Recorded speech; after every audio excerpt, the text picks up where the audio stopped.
안녕하세요, 함쌤TV입니다. 오늘은 파이코인 보유자분들께 매우 중요한 소식을 전해드리려고 합니다.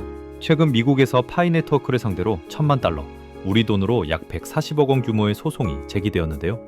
이 소송이 과연 우리 파이코인 보유자들에게 어떤 영향을 미칠지, 그리고 지금 우리가 무엇을 준비해야 하는지 상세히 분석해드리겠습니다. 여러분, 혹시 최근에 파이코인 관련 불안한 소식들 들으셨나요? 저도 여러 채널을 통해서 확인해봤는데요.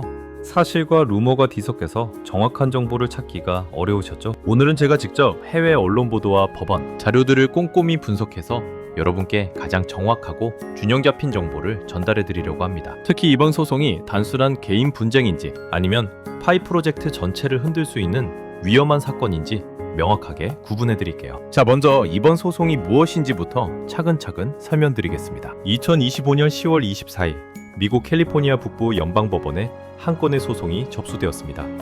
원고는 애리조나에 거주하는 헤로 모엔이라는 사람이고요.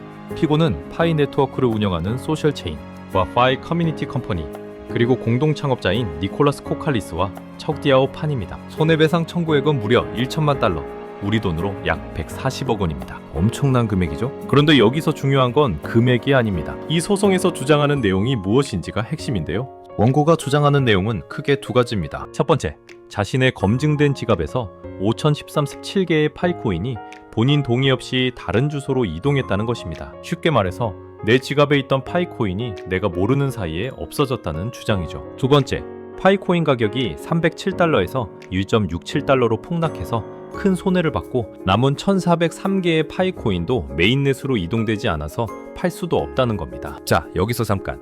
1,007달러라는 가격 들어보신 적 있으신가요? 네, 맞습니다. 이건 IOU라고 해서 정식 상장 전에 일부 거래소에서 임의로 매긴 가격입니다. 실제 파이코인의 공식 가격이 아니었죠. 이 부분이 바로 이 소송의 약점 중 하나입니다. 자, 이제 가장 중요한 부분입니다. 이 소송이 정말 파이코인의 미래를 위협할 수 있는 위험한 소송인지 아니면 개인적인 분쟁으로 끝날 소송인지 구분해봐야 합니다. 진짜 위험한 시나리오 3가지. 첫 번째, 증권성 판단. 만약 법원에서 파이코인은 사실상 미등록 증권이다라고 판단한다면 이건 정말 큰일입니다. 왜냐고요?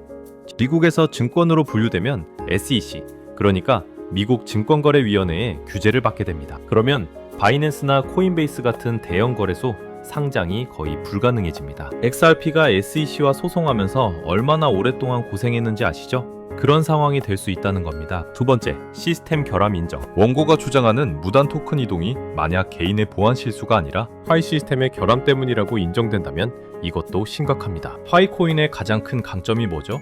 바로 전 세계 수천만 명이 신뢰하고 있다는 점입니다. 그런데 시스템에 결함이 있다고 인정되면 이 신뢰가 무너집니다. 집단 소송이 확산될 수도 있고요. 세 번째, 규제기관 직접 개입. 현재는 개인이 회사를 상대로 한 민사소송입니다. 그런데 만약 SEC나 FTC 같은 미국 규제기관이 직접 조사에 나선다면 이건 완전히 다른 차원의 문제가 됩니다. 별거 아닌 시나리오 3가지. 반대로 크게 걱정할 필요 없는 경우도 있습니다. 첫 번째, 개인 분쟁으로 정리. 지갑 보안 문제나 사용자 과실로 결론이 나면 이건 파이 프로젝트 자체와는 관계없는 개인적인 문제가 됩니다. 암호화폐 업계에서는 이런 일이 정말 흔합니다. 두 번째, IOU 가격 논리 붕괴. 1,007달러라는 가격이 정식 가격이 아니라는 게 인정되면 손해배상 금액 산정 자체가 무너집니다. 소송의 힘이 빠지는 거죠. 세 번째, 소송 장기화되지만 별다른 진전 없음. 소송이 질질 끌리기만 하고 증권성이나 시스템, 결함 같은 핵심 쟁점에서 원고가 입증을 못하면 시장은 점차 이 소송을 무시하게 됩니다. 자, 그럼 이 소송이 실제로 파이코인 시장에 어떤 영향을 미칠까요? 가격에 미치는 영향. 단기적으로는 하락 압력이 생길 수밖에 없습니다. 암호화폐 시장은 불확실성을 싫어하거든요. 특히 파이코인은 아직 메이저 거래소에 상장되지 않아서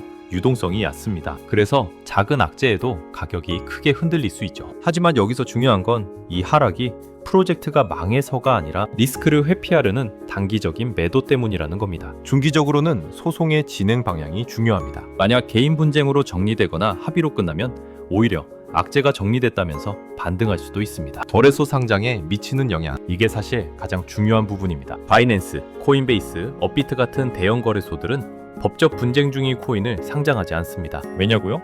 나중에 문제가 생기면 거래소도 책임을 져야 하기 때문입니다. 특히 파이코인은 사용자가 워낙 많아서 거래소 입장에서는 더욱 조심스러울 수밖에 없습니다. 굳이 지금 위험을 감수하면서 상장할 이유가 없다고 생각하는 거죠. 하지만 반대로 생각해보면 이 소송이 잘 정리되면 오히려 법적 리스크가 검증됐다는 명분이 될 수도 있습니다. 실제로 XRP, 톤코인, 솔라나도 이런 과정을 거쳤거든요. 자, 이제 가장 실용적인 부분입니다. 우리가 지금 당장 무엇을 해야 할까요? 일지각, 보안 강화, 가장 중요, 패스프레이즈 시드 관리. 절대로 스크린샷이나 클라우드, 이메일에 저장하지 마세요. 종이에 손으로 직접 써서 이불을 만들고 서로 다른 안전한 장소에 보관하세요. 누구에게도 단 한 글자도 알려주면 안 됩니다. 피싱 사기주의, KYC 재확인, 보상 지급, 락업 해제 같은 메시지는 100% 사기입니다.